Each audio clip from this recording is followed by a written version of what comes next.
Bulletin کے آغاز میں آپ کو بتائیں صوبائی دارالحکومت میں سورج کے جلوے، گرمی کی شدت میں اضافہ، لاہور میں ٹھنڈی ہوا کے چلنے کا سلسلہ بھی جاری ہے۔ شہر کا کم سے کم درجہ حرارت 30 ڈگری سینٹی گریڈ ریکارڈ، ہوا میں نمی کا تناسب 61% تک جا پہنچا۔ لاہور میں اسموگ کی اوسط شرح 130 ریکارڈ کی گئی ہے۔ مزید جان لیتے ہیں زین علی سے۔ زین بتائیے گا۔ جی بالکل، صوبائی دارالحکومت لاہور میں جو ہے گزشتہ دنوں کی بارش کے بعد ایک مرتبہ پھر آج وہ سورج سوا نیزے پر ہے اور سورج نے اپنی جو کرنیں ہیں وہ زمین پر بکھیر دی ہیں اور آج وہ اپنی تپش جو ہے وہ محسوس کروانے کی کوشش کر رہا ہے۔ لیکن دوسری طرف لاہور میں جو ہے وہ صبح سویرے چلنے والی ٹھنڈی ہوا نے سورج کی جو تپش ہے اس کو کم کر دیا ہے۔ شہر میں اس وقت تیز اور ٹھنڈی ہوا چلنے کا جو سلسلہ ہے وہ جاری ہے۔ اگر بات کر لیجیے کچھ آج دن بھر رہنے والے شہر لاہور کے درجہ حرارت کی، محکمہ موسمیات کے مطابق آج شہر لاہور کا کم از کم درجہ حرارت 23 ڈگری جبکہ زیادہ سے زیادہ 36 ڈگری سینٹی گریڈ تک جانے کا امکان ہے، جبکہ اس وقت بھی شہر لاہور کا جو درجہ حرارت ہے وہ 24 ڈگری سینٹی گریڈ تک ریکارڈ کیا جا رہا ہے۔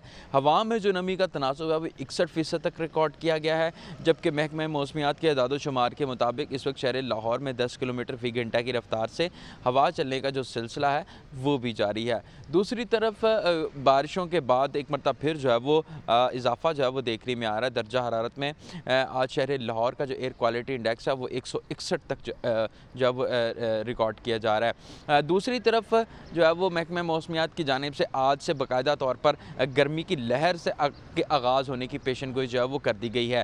آئندہ ہفتے تک محکمہ موسمیات کی جانب سے یہ کہا گیا ہے کہ آئندہ ہفتے تک 4 سے 6 ڈگری جو ہے وہ ٹمپریچر میں اضافہ ہوگا اور یہ اسی طریقے سے آگے ایک ہفتے تک جو ہے وہ چلتا رہے گا۔ جی بہت شکریہ زین۔ فلم، ٹی وی اور سٹیج کے نامور اداکار جاوید کوڈھو انتقال کر گئے۔ جاوید کوڈھو گزشتہ کچھ عرصے سے بیمار اور چلنے پھرنے سے قاصر تھے۔ پاکستانی نامور اداکار جاوید کوڈھو انتقال کر گئے۔ جاوید کوڈھو نے ٹی وی، فلموں اور سٹیج ڈراموں میں اداکاری کی۔ مرحوم جاوید کوڈھو نے سوگواران میں بیوہ، 2 بیٹے اور 1 بیٹی چھوڑی ہے۔ جاوید کوڈھو گزشتہ کچھ عرصے سے بیمار اور چلنے پھرنے سے قاصر تھے۔ مرحوم جاوید کوڈھو پی ٹی وی کے مشہور ڈرامہ خواہش سے مقبول ہوئے تھے۔ پنجابی ڈراموں میں مرحوم جاوید کوڈھو نے منفرد انداز کے ساتھ بھرپور نام کمایا۔ پاکستانی سٹیج اور ٹی وی ڈراموں میں مرحوم جاوید کوڈھو کے کردار کو تادیر یاد رکھا جائے گا۔ صحت دشمن مافیا کے خلاف کارروائیاں جاری ہیں۔ فوڈ اتھارٹی کی ٹیموں کی لاہور میں 552 فوڈ پوائنٹس کی چیکنگ، 2 فوڈ پوائنٹس بند جبکہ مالکان کے خلاف مقدمہ درج کروا دیے گئے ہیں۔ ڈی جی فوڈ اتھارٹی کے مطابق فوڈ پوائنٹس مالکان کو قوانین کی خلاف ورزیوں پر 45 کو 6,77,000 کے جرمانے کیے گئے ہیں جبکہ 420 لیٹر ناقص دودھ، ناقص آئل سمیت ممنوع اشیاء تلف کر دیے گئے ہیں۔ شہر کے داخلی راستوں کی ناکہ بندی کر کے 82 دودھ بردار گاڑیوں کی پڑتال کی گئی ہے۔ 3,75,000 لیٹر دودھ کا معائنہ کیا گیا ہے۔ فوڈ پوائنٹس میں فنگس زدہ فریزر، ٹوٹے گندے فرش پر اشیاء خورونوش تیار کی جا رہی تھی جبکہ انتہائی لازم ریکارڈ اور ملازمین کے میڈیکلز عدم موجود پائے گئے تھے۔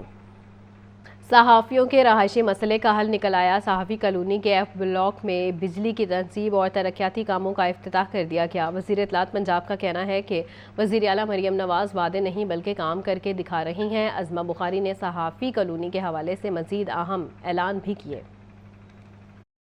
پنجاب حکومت کی جانب سے صحافیوں کی فلاح و بہبود کے لیے ایک اور بڑا قدم، صحافی کالونی کے ایف بلاک میں بجلی کی تنصیب اور ترقیاتی کاموں کا افتتاح کر دیا گیا۔ وزیر اطلاعات عظمہ بخاری نے صحافی کالونی کے حوالے سے مزید اہم اعلان بھی کیے۔ اس موقع پر سیکریٹری انفارمیشن اور لاہور پریس کلب کے صدر ارشد انصاری کے ساتھ پریس کلب کے دیگر عہدیدار بھی موجود تھے۔ وزیر اطلاعات کا کہنا تھا کہ میرے لیے یہ دوہری خوشی کا موقع ہے کہ میں نہ صرف خود صحافی رہی ہوں بلکہ اپنے اختیارات کو اب صحافیوں کے لیے استعمال بھی کر رہی ہوں۔ عظمہ بخاری نے صحافی کالونی میں 300 نئے گھروں کی تعمیر کی خوشخبری سنائی جو اپنا گھر پروجیکٹ کا حصہ ہیں۔ ان کا کہنا تھا فیز 2 کے لیے زمین کی خریداری کی مکمل رقم پنجاب حکومت ادا کرے گی جبکہ سوسائٹی صرف ڈیولپمنٹ چارجز برداشت کرے گی۔ میرے لیے جو ہے وہ دوہری خوشی ہے اس کا افتتاح کرتے ہوئے۔ ایک تو یہ ہے کہ میں اپنے آپ کو انفارمیشن منسٹر کم اور صحافی زیادہ سمجھتی ہوں اور آج اللہ کا کرم یہ ہے کہ میرے پاس کام کیے اور کام سیکھ بھی کیا۔ اگر اختیار موجود ہے تو وہ تمام اختیار جو ہے وہ آپ کی فلاح بہبود کے لیے استعمال ہونا چاہیے. تو یہ صحافی جو اس گرمی میں، اس دھوپ میں، بارش میں، مطلب ہر طرح سے آپ جو ہے وہ اپنے فرائض ادا کر سکتے ہیں. تو جہاں اتنے لوگوں کے لیے باقی کام ہو رہے ہیں تو ان صحافیوں کو جو فیز 2 ہے اس کی زمین ہم خود خرید کے دیں گے. مجھے بہت خوشی ہے، مجھے ایسے لگ رہا ہے کہ یہ 300 میرے اپنے گھر بن رہے ہیں.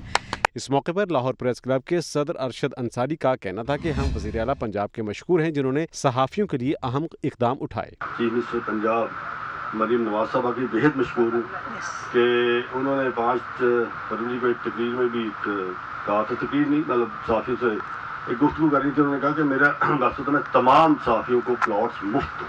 صحافیوں کے لیے حکومت پنجاب کی یہ کاوش نہ صرف ان کی پیشہ ورانہ زندگی میں آسانی پیدا کرے گی بلکہ انہیں بہتر معیار زندگی بھی فراہم کرے گی. وزیر اطلاعات اسما بخاری کے اس اقدام کو صحافی برادری کی جانب سے سراہا جا رہا ہے. کیمرہ مین محمد بلال کے ساتھ عبد الرحمان، لاہور نیوز. حکومت پنجاب نے تنخواہ دار ٹیکس چوروں پر شکنجہ کسنے کی تیاری کر لی ہے. پنجاب اسمبلی کی قائمہ کمیٹی برائے ایکسائز اینڈ ٹیکسیشن نے پنجاب فائنانس ترمیمی بل 2025 کی منظوری دے دی ہے.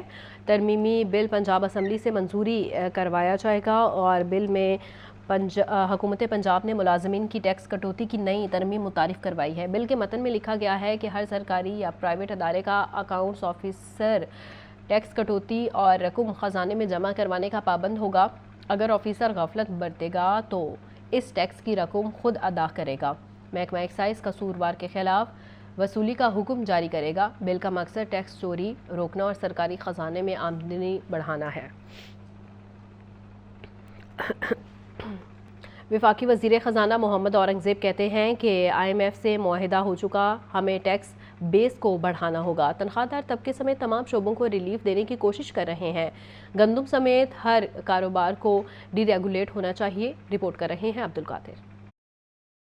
وفاقی وزیر خزانہ محمد اورنگزیب کا لاہور چیمبر کا دورہ، صنعتکاروں سے خطاب. کہا کہ IMF سے معاہدہ ہو چکا، یہ ان کا نہیں بلکہ پاکستان کا پروگرام ہے. ہمیں ٹیکس بیس بڑھانا ہوگا. تنخواہ دار طبقے سمیت تمام شعبوں کو ریلیف دینے کی کوشش کر رہے ہیں. حکومت کو مشورہ دیتا ہوں، گندم سمیت ہر کاروبار کو ڈی ریگولیٹ ہونا چاہیے. اگر کوئی شخص یا ادارہ رشوت طلب کرے تو صنعتکار کو بھی اس کی حوصلہ شکنی کرنی چاہیے. جو IMF کا ہے اسٹاف لیول اگریمنٹ ہو چکا ہے اور الحمدللہ اس میں ریزیلینسی فنڈ جو ہے which is all around climate change اس کی بھی بات ہو چکی ہے. This is not the IMF program, it's the Pakistan program which is helped, supported, assisted, funded by IMF and our development partners.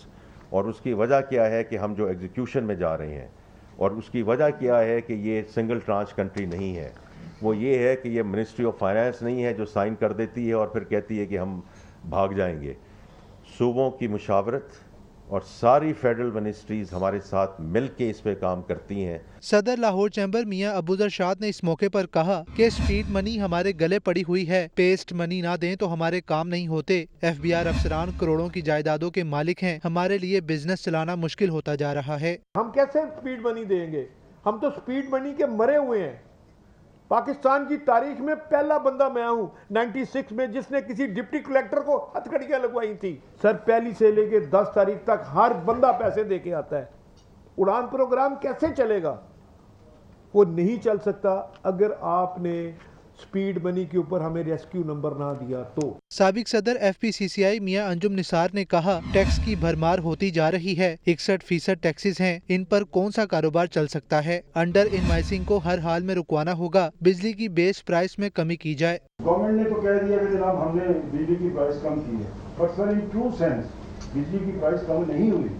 کہیں آپ نے بیس ریٹ کو نہیں چھوڑا. فیول کی جو پرائسز گری ہیں اس کی ایڈجسٹمنٹ کے بعد میں جو ہے اس میں کمی ہوئی. اب جو نیا کوئی اعلان ہوگا وہ معنی رکھے گا کہ بیسک بیس پرائس کے اندر کتنی آپ کمی کر رہے ہیں. بزنس کمیونٹی کے سوالات کے جوابات دیتے ہوئے وفاقی وزیر خزانہ کا کہنا تھا کہ ملک میں پانی کا بحران شدت اختیار کر رہا ہے. ہمیں مستقبل کے لیے بہتر پالیسی بنانی ہوگی. کیمرہ مین ذیشان زاہد کے ساتھ عبدالقادر، لاہور نیوز. گورنر پنجاب سردار سلیم حیدر خان کی ایرانی قونصل جنرل احمد لاہور میں تعینات ایرانی قونصل جنرل نے استقبال کیا. مکئی، گوشت، گندم اور دیگر زرعی اجناس کی پاکستان سے ایران برآمد کرنے پر اتفاق کیا گیا. گورنر سردار سلیم حیدر خان نے کہا پاکستان بارڈر پر بنے سلائٹر ہاؤسز سے ایران کو گوشت ترسیل کرے گا جس سے پاکستانی معیشت مضبوط ہوگی. انہوں نے کہا بلاول بھٹو زرداری کے کامیاب وزارت خارجہ کے دوروں کا ثمر ملنا شروع ہو گیا ہے. موجودہ حکومت کی بہتر پالیسیوں کی بدولت غیر ملکی سرمایہ کاروں کے لیے سرمایہ کاری کے دروازے کھل گئے ہیں۔ ایرانی قونصل جنرل نے کہا ایران پاکستان سے دو طرفہ تعاون کو مزید فروغ دینے کے لیے پرعزم ہے۔ ایران میں پاکستانی گوشت کے وسیع مواقع ہیں جس سے ایران فائدہ اٹھا سکتا ہے۔